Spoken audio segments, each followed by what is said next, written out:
सुप्रभात बच्चों। मैं सुनीता रानी मैम आज आप लोगों के सामने वसंत भाग 3 कक्षा 8वीं की दूसरी कहानी लेकर आपके सामने प्रस्तुत हुई हूँ। इससे पहले हम ध्वनि कविता, जो कि पाठ 1 था हमारा कविता 1, उससे पहले हम उसके क्वेश्चन आंसर और उस कविता को हम डिस्कस कर चुके हैं। आज जो है ये हमारी दूसरी कविता है। क्योंकि आपको पता है कि भारत पूरा लॉकडाउन चल रहा है, तो इसलिए हम इस समय का अच्छे से यूटिलाइज करेंगे और अपने सिलेबस को एक एक करके हम आगे बढ़ाएंगे। तो आइए चलते। प्रस्तुत है आपके सामने आज की कहानी लाख की चूड़ियाँ। ठीक है, पाठ अपने नंबर 2 है ये, वसंत भाग 3 से। लाख की चूड़ियाँ जो है, इसके लेखक हैं कामतानाथ जी। कामतानाथ इनके लेखक हैं जिन्होंने इस कहानी को लिखा है। बेसिकली इस कहानी में मैं आपको बताऊंगी लेखक ने जो है किस प्रकार से मशीनी युग आने के कारण हमारे जो समाज में हजारों लोग बेरोजगार हो गए हैं, उनकी व्यथा यहाँ पर दिखाई है। ठीक है, तो मैं इसमें आपको कुछ पहले चित्र दिखाना चाहूँगी। ये जो चित्र है आप लोग इसको देखिए। इसमें एक जो व्यक्ति है वो आपको कुछ काम करता हुआ नज़र आ रहा होगा। ठीक है, तो ये जो कहानी है ये इसी व्यक्ति की कहानी है, जिसका नाम कहानी में बदलू है। बदलू जो है एक गांव में रहने वाला एक मनिहार है। ठीक है, मनिहार कौन होते हैं? जो चूड़ियाँ बनाते हैं। कहानी को पढ़ने से पहले हम आपकी वसंत भाग में दिए गए कुछ शब्दों के अर्थ हम पढ़ लेते हैं, जो कहानी के बीच बीच में आते हैं और जिसकी हमें आगे ज़रूरत पड़ती है। कहानी में एक शब्द आया चाव। चाव क्या होता है? इच्छा, चाह या रुचि, इंटरेस्ट जिसको हम बोलते हैं। सलाखें क्या होती है? सलाई या धातु की एक छड़ होती है पतली सी, जिससे जो है पिरोने का काम किया जाता है। मुंगरी यहाँ पे गोल मुठियादार लकड़ी जो ठोकने पीटने के काम में आती है। पैतृक एक शब्द आया है। पैतृक शब्द क्या होता है? पैतृक जो पिता से चली हुई आ रही कुछ पुश्तैनी चीज़ें होती हैं, जो पूर्वजों से चली आती हैं। जैसे आप लोग भी देखते होंगे आपके घरों में बहुत सारे माता पिता ऐसे होंगे जो उनके दादाजी भी वही काम करते थे, फिर माता पिता भी वही काम करते हैं। वही होता है पुश्तैनी। या फिर कुछ आप लोगों का पुराना घर जिसको पुश्तैनी बोलते हैं, मतलब वो आपके दादाजी के द्वारा बनाया हुआ घर था, लेकिन उस पर अभी पैतृक संपत्ति होने के कारण अब वो आपके पिताजी के पास है। ठीक है, आगे आती है खपत। खपत शब्द का अर्थ होता है माल की बिक्री। ठीक है, अब आती है वस्तु। पैसे से ना खरीद कर, पैसों से न खरीद कर। विनिमय का अर्थ यहाँ पे इम्पोर्टेंट है। यहाँ से आप लोगों का एक प्रश्न भी बनेगा कि वस्तु विनिमय किसको कहते हैं।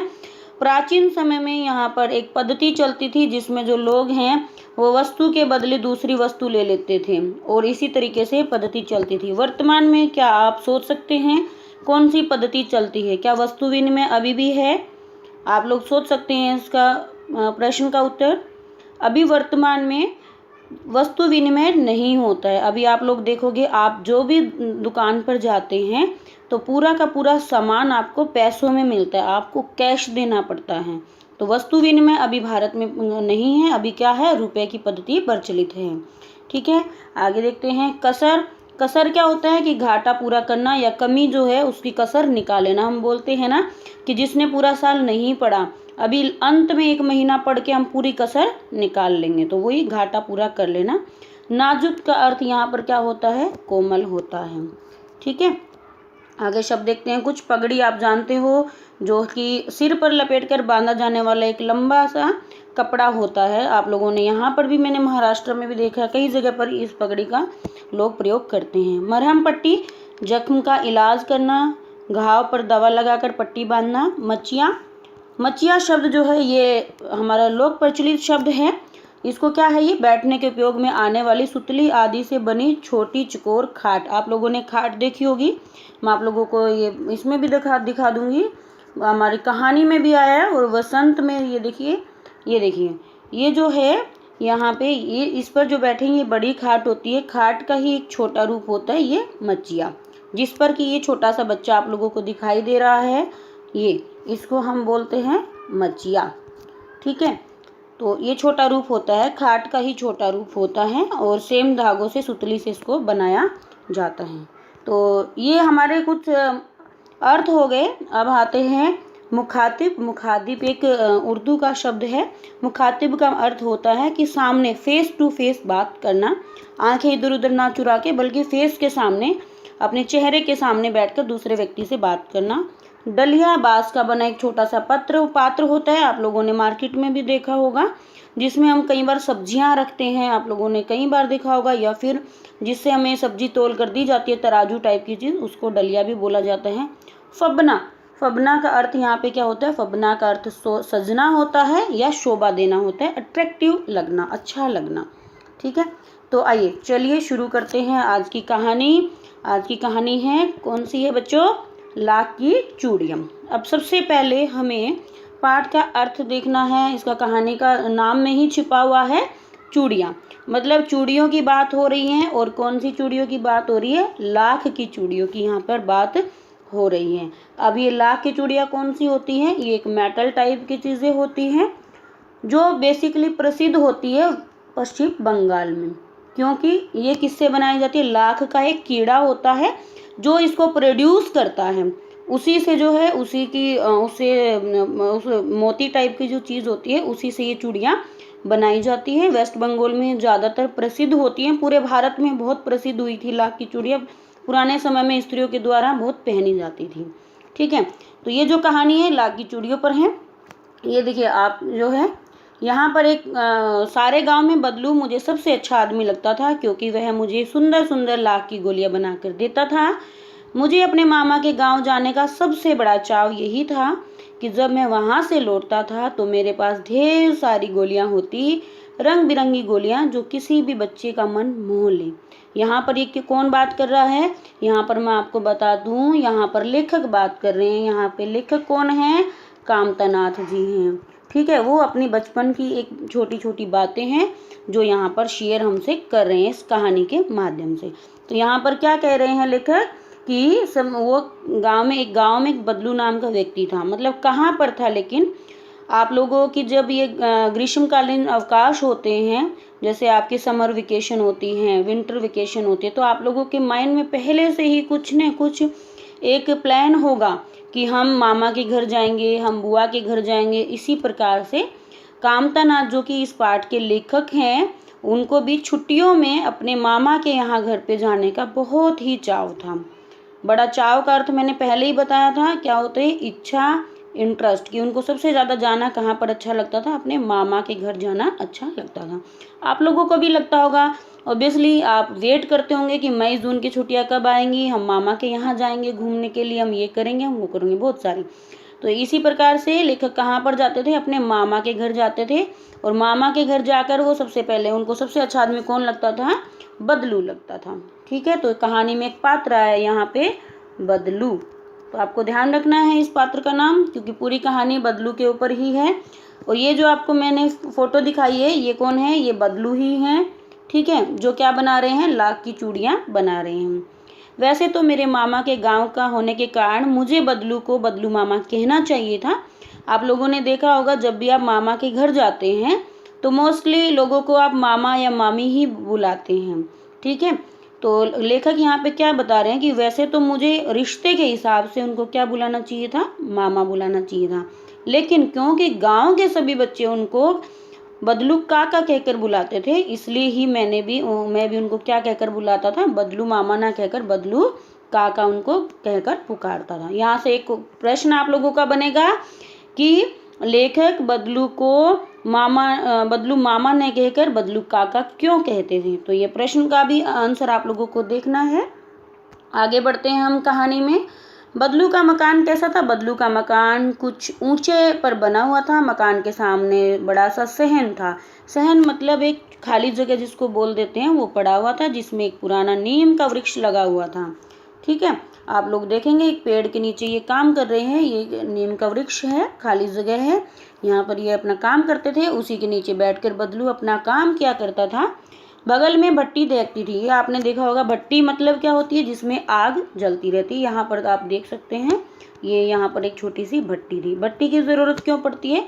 क्योंकि जब वो लाख की चूड़ियों को ढालने का जो काम किया, कि पहले लाख को पिघलाया जाता है। लाख की चूड़ियाँ कैसे बनती है? पहले लाख को पिघलाया जाता है, किसमें? आग की भट्टी में पिघलाया जाता है। ठीक है, तो यहाँ पर क्या था, बगल में एक भट्टी दहकती रहती थी जिसमें लाख पिघलाया करता था, सामने एक लकड़ी की चौखट पड़ी रहती थी जिस पर लाख के क्या हुआ करते थे, मुलायम होने पर वह उसे सलाख के समान पतला करके चूड़ी का आकार वो दे देता था। देखो मैं दिखा देती हूँ आपको कुछ चीज़ें, पिक्चर से ही हमारी पूरी कहानी समझ में आ जाएगी। ये जो चीज़ टंगी हुई है यहाँ पर ये क्या करते थे, पिघला पिघला कर यहाँ पे इस भट्टी से पहले लाख को पिघलाते थे, फिर इनके जो हाथ में, इसको हम मुंगेरी टाइप बोलते हैं, जिसमें कि वो चूड़ियों को आकार देने का काम करते थे। ठीक है, यहाँ पर वो चूड़ियों को इनका आकार देने का काम करते थे और यहाँ पर सामने इस तरीके से इनको टांग देते थे। ये पीछे आप बॉक्स देखते होंगे, ये आकार देने के बाद थोड़ी देर के लिए यहाँ इनमें ऐसे लकड़ी टाइप चीज़ों में इनको टांग देते थे ताकि चूड़ियों की शेप जो है वो बहुत अच्छी हो जाए। तो इस प्रकार से ये अपना कार्य कामकाज करते रहते थे। चलिए हम आगे बढ़ते हैं। बदलू यह कार्य सदा ही एक मचिए पर बैठकर किया करता था। मचिया मैंने अभी आप लोगों को बताया था, यहाँ मचिया एक लोक प्रचलित शब्द है जो खाट का ही छोटा आकार होता है, जिसको हम आज की भाषा में, इंग्लिश भाषा में अगर कहें तो स्टूल टाइप की एक चीज़ होती थी जिस पर वो बैठकर अपना काम करते थे। बगल में एक हुक्का रखा रहता था। आप लोगों ने देखा होगा, गाँव में जब भी जाते होंगे तो गाँव के लोग हुक्का पीते हैं। ठीक है, तो वो बदलू भी पीता था। गांव में दोपहर का समय अधिकतर बदलू के पास बीतता था। अब लेखक अपनी बातें बता रहे हैं, जब वो अपने मामा के घर जाते थे तो वो ज़्यादातर दोपहर का समय कहाँ पर बिताते थे, बदलू के पास बिताते थे और वो घंटों ये बैठकर देखते थे कि वो चूड़ियाँ किस प्रकार से बना रहे हैं। ठीक है, तो ये हम पिक्चर में आप लोगों को दिखा देती हूँ कि कैसे था। ये देखिए, यहाँ पे जो ये है अपना लेखक हैं। ठीक है, ये जो है लेखक हैं और ये जो है बदलू काका हैं। ठीक है, तो ये अपना लेखक को भी एक मचिए पर बिठाया हुआ है। जब ये इनके घर जाते थे दोपहर में तो इनको भी एक मचिया बदलू जो है दे देते थे और इनके पास ये बैठते थे। अब प्रश्न ये उठता है कि लेखक को इतनी रुचि क्यों थी, बदलू के वहाँ जाने पर उनको इतना अच्छा क्यों लगता था, आगे हम इस कहानी में देखेंगे। ठीक है, तो सबसे पहले हमारी ये बात हो गई कि वो सबसे ज़्यादा दोपहर का समय जो है लेखक का कहाँ पर बीतता था, बदलू के घर पर ही बीतता था। वो घंटों बैठकर ये देखते रहते थे कि वो बदलू चूड़ियाँ किस प्रकार से बना रहे हैं। और बदलू लगभग डेली कितनी चूड़ियाँ बना लेता था, 4 से 6 जोड़े वो चूड़ियाँ बनाता था। ठीक है, आगे बढ़ते हैं। अब यहाँ पर थोड़ा सा बदलू के चरित्र के बारे में बताया हुआ है कि बदलू किस प्रकार का एक व्यक्ति था।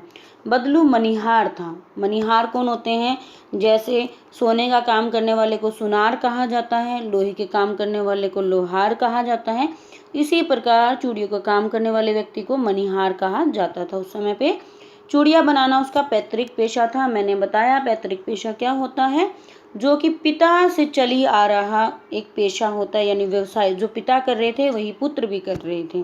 ठीक है, और वास्तव में वह बहुत ही सुंदर चूड़ियाँ बनाता था। उसकी बनाई चूड़ियों की खपत भी बहुत अधिक थी। क्यों खपत थी, क्योंकि पूरे गांव में जो है बदलू ही सबसे ज़्यादा चूड़ियाँ बनाता था और लगभग गांव की औरतें, अब उनके गांव की ही नहीं बल्कि अन्य गांव की औरतें भी बदलू की बनाई हुई चूड़ियाँ पहनती थी, परंतु वह कभी भी चूड़ियों को पैसों से नहीं बेचता था। अब बात यहाँ आती है कि वो इतनी सारी चूड़ियाँ बनाता था, उसकी खपत भी ज़्यादा थी, लेकिन वो कभी पैसों में नहीं बेचता था, क्योंकि लेखक ये जिस समय की बात कर रहा है उस समय में क्या चलता था, वस्तु विनिमय।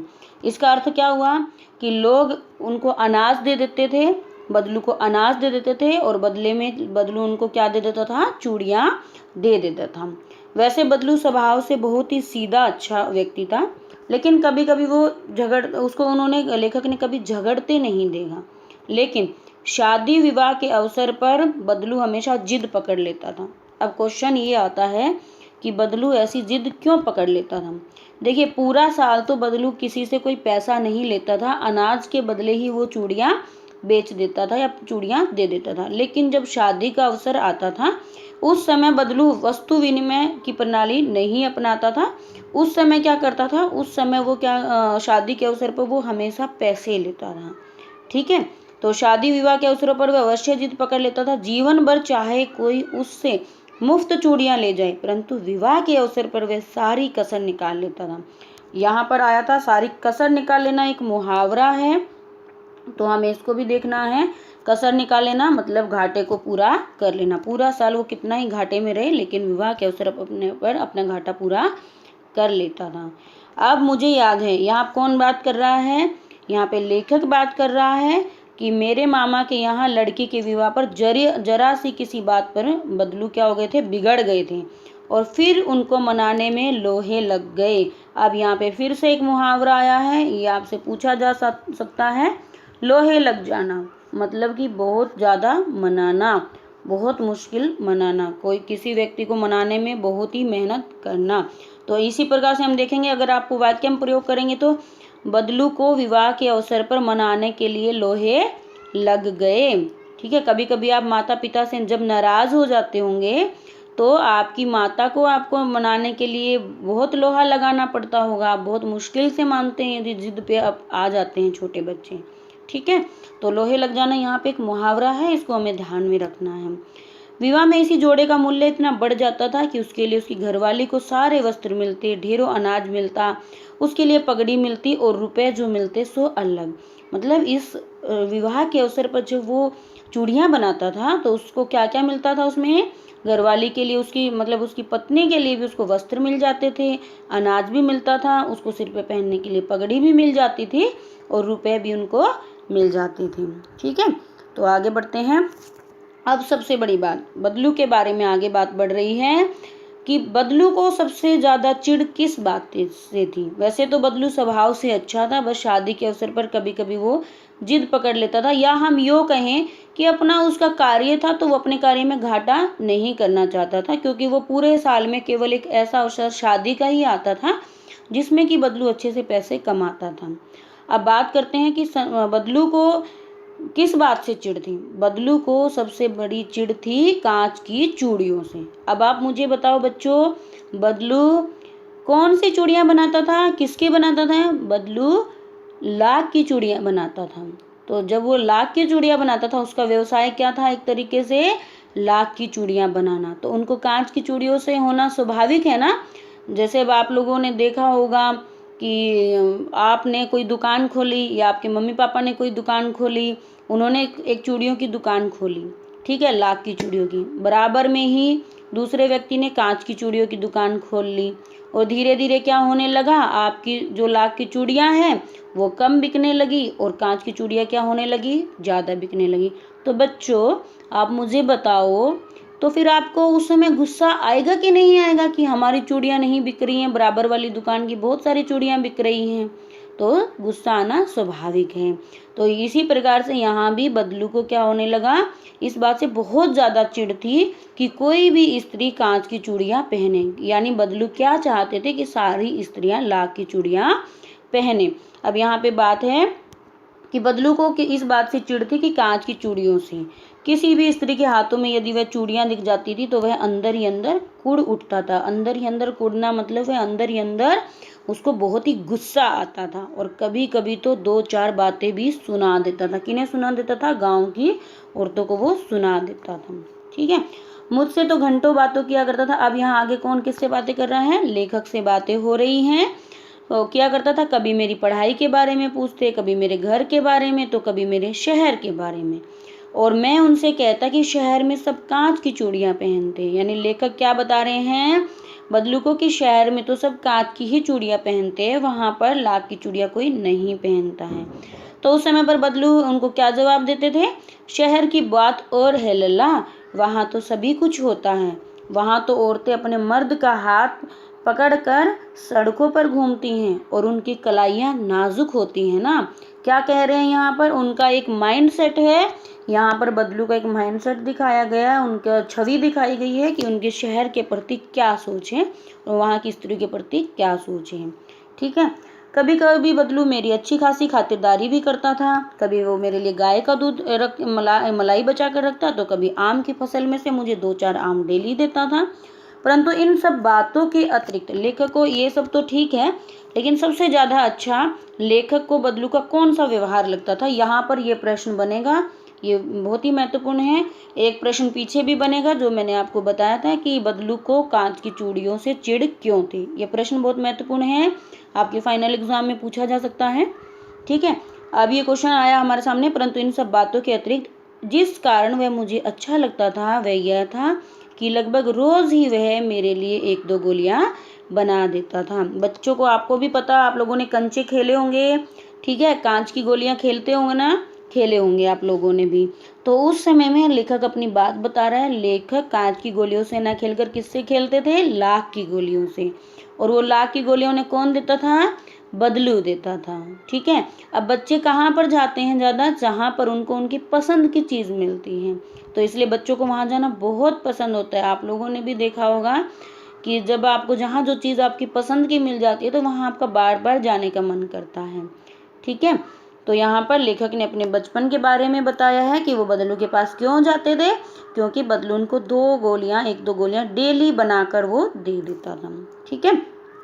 मैं बहुधा हर गर्मी की छुट्टियों में अपने मामा के यहाँ चला जाता और 1 आध महीने वहाँ रहकर स्कूल खुलने के समय तक वापस आ जाता था। परंतु 2-3 बार ही मैं अपने मामा के यहाँ गया होऊंगा, तभी मेरे पिता की एक दूर के शहर में बदली हो गई और एक लंबी अवधि तक मैं अपने मामा के गांव नहीं जा सका। यहाँ पर लेखक क्या कह रहे हैं कि धीरे धीरे क्या हुआ, मैं 2-3 बार ही गांव में गया था, लेकिन मेरे पापा की कहीं और ट्रांसफ़र हो गया। जैसे अब आप लोगों को यहाँ कुछ अच्छा लगा होगा, जैसे आप लोग भी पढ़ते हैं, आपके पिता का कहीं ट्रांसफ़र हो जाता है तो आपको भी जाना पड़ता अपने पिता के साथ में, तो वो सब चीज़ें उनकी छूट गई और वो गांव तक नहीं जा पाए। लगभग 8-10 वर्षों के बाद जब मैं गया तो वहाँ इतना बड़ा हो गया था कि लाख की गोलियों में मेरी रुचि नहीं रह गई थी। यानी अब लेखक क्या बता रहे हैं कि मैं 8-10 साल के बाद गया, 8-10 साल बाद भी उनकी उम्र भी बढ़ गई होगी, तो वो बड़े भी हो गए होंगे। तो अब जो है आप लोगों ने देखा होगा बचपन में आप गुड़िया और दूसरे खिलौनों से खेलते होंगे, लेकिन जब आप 8वीं कक्षा तक आ जाते हैं तो आपके खिलौने भी बदल जाते हैं। क्यों? आपको क्या है, अब आपको जो है घर में गुड़िया से बैठकर, या लड़कों को घर में तलवारबाजी या इस तरीके की या बंदूक चलाना अच्छा नहीं लगता होगा, बल्कि आपके खेल जो हैं दूसरे हो गए होंगे, आप लोगों को ग्रुप में खेलना अच्छा लगता होगा। तो इसी प्रकार से यहाँ पर क्या दिखा रहा है लेखक कि उनकी भी रुचि अब बदल चुकी थी।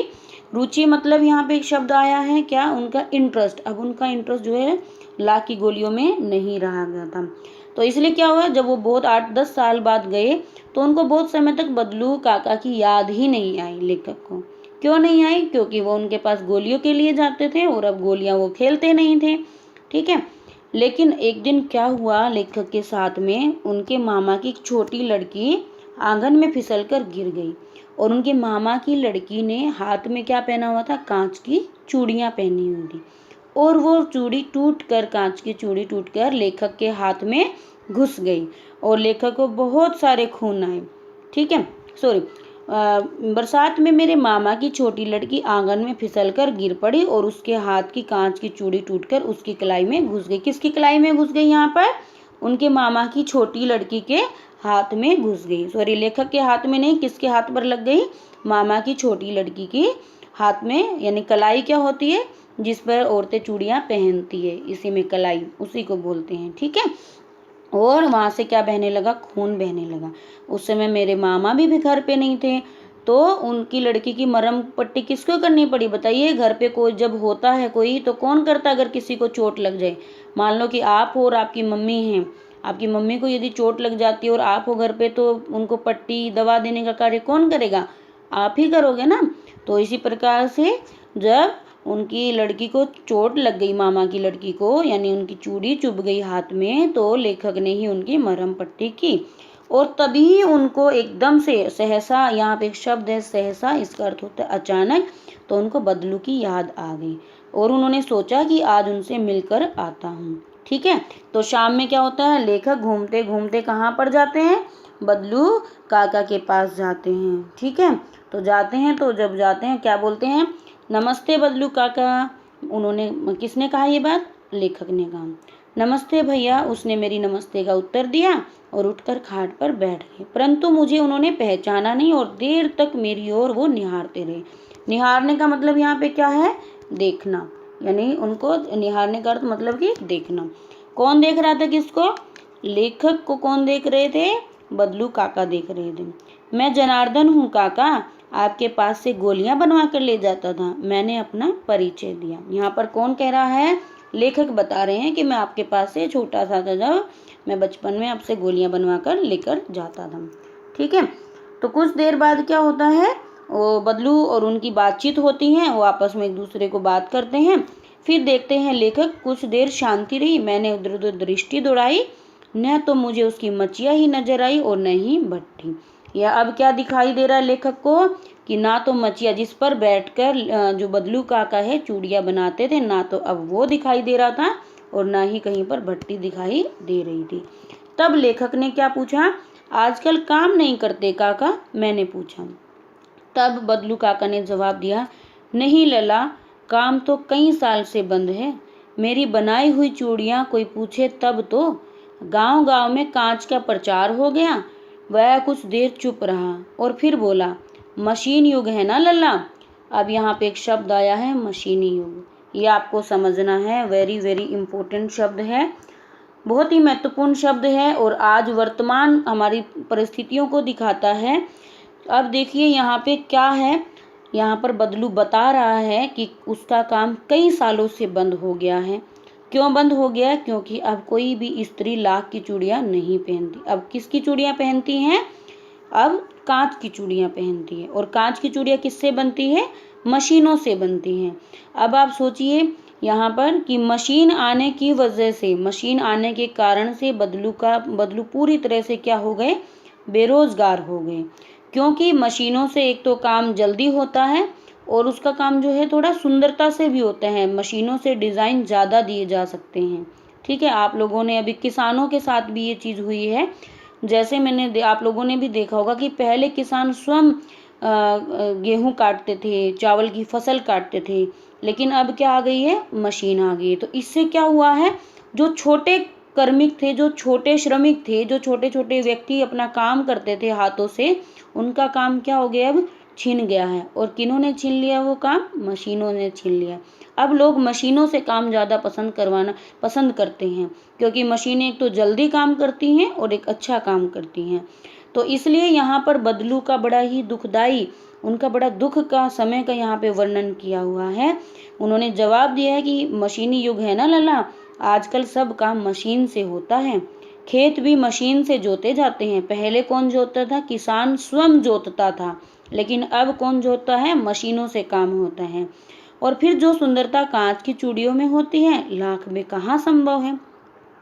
लेकिन अब आगे लेखक कह रहे हैं, लेकिन कांच बड़ा खतरनाक होता है, बड़ी जल्दी टूट जाता है। मैंने कहा, नाजुक तो फिर होता ही है लल्ला। कहते कहते उसे खांसी आ गई और वह देर तक खांसता रहा। अब आप समझ रहे होंगे यहाँ पर लेखक ने ऐसा क्यों कहा कि कांच बड़ा खतरनाक होता है। क्योंकि अभी अभी उन्होंने देखा था कि उनके मामा की लड़की की हाथ पर कांच की चूड़ी चुभ गई थी, जिससे उनको काफ़ी दर्द हुआ था। ठीक है, अब आगे हम देखते हैं। उसके बाद जो है, मैं चुप रहा, मुझे लगा उसके अंदर कोई बहुत बड़ी व्यथा छिपी है। व्यथा का अर्थ यहाँ पे क्या है? बहुत बड़ा दुख। मैं सोचता रहा कि इस मशीन युग ने कितने हाथ काट दिए। बहुत ही महत्वपूर्ण पंक्ति है यह, बहुत ही महत्वपूर्ण प्रश्न यहाँ से बनेगा विद्यार्थियों, ध्यान देना है। क्वेश्चन बनेगा आपका कि मशीनी युग ने मनुष्य के हाथ किस प्रकार काट दिए। आप बता सकते हो, मैंने अभी डिस्कस किया आप लोगों से कि मशीन आने के कारण लोगों की जो रुचि है वो हाथ से काम करने वाले श्रमिकों के प्रति कम हो गई है और व्यक्ति क्या हो गए हैं? बेरोजगार हो गए हैं और ज़्यादातर व्यक्ति मशीनों से काम करवाते हैं। ठीक है, अब आगे पूछ रहे हैं लेखक, आम की फसल कैसी है काका। कुछ देर तक वो इस तरीके से ही बातें लेखक और बदलू करते रहे। ठीक है, अच्छी है लल्ला, बहुत अच्छी है, उसने लहलाकर उत्तर दिया और अंदर अपनी बेटी को आवाज़ दी, अरे रज्जो, लला के लिए आम तो ले आओ। फिर मेरी ओर मुखातिब, मैंने मुखातिब शब्द का अर्थ बताया था कि मेरी तरफ चेहरा, मतलब आमने सामने होकर बात करना, होकर बोला, माफ़ करना लला, तुम्हें आम खिलाना मैं भूल गया था। आप देख रहे होंगे गांव के व्यक्तियों में एक तहजीब होती है कि एक व्यक्ति यदि घर पे आता है कोई मेहमान, किस प्रकार से वो उसका आदर सत्कार करते हैं। तो ये आपका जो है सीसीटी बेस प्रश्न यहाँ पर बनेगा। सीसीटी बेस प्रश्न आपसे कैसे बनेगा कि यदि कोई मेहमान आपके घर पर आ जाता है तो आप उस अतिथि का आप सत्कार कैसे करेंगे। आप लोगों को इस प्रश्न को स्वयं से करना है, सोचना है, फिर लिखना है। ठीक है, यहाँ पर बदलू के द्वारा बताया गया कि बदलू किस प्रकार से कर रहे हैं। मैं चुप हो गया, मुझे वे दिन याद हो आए जब मेरे लिए मलाई बचा कर रखते थे। अब लेखक आगे पूछ रहे, गाय तो अच्छी है ना काका, मैंने पूछा। गाय कहाँ है लल्ला, 2 साल हुए बेच दी, कहाँ से खिला दा। अब यहाँ पर बदलू काका की, यहाँ पर किसका गरीबी का वर्णन किया हुआ है, कैसे बदलू काका का एक व्यापार, जो एक काम था, क्या काम था उनका? लाख की चूड़ियाँ बनाना।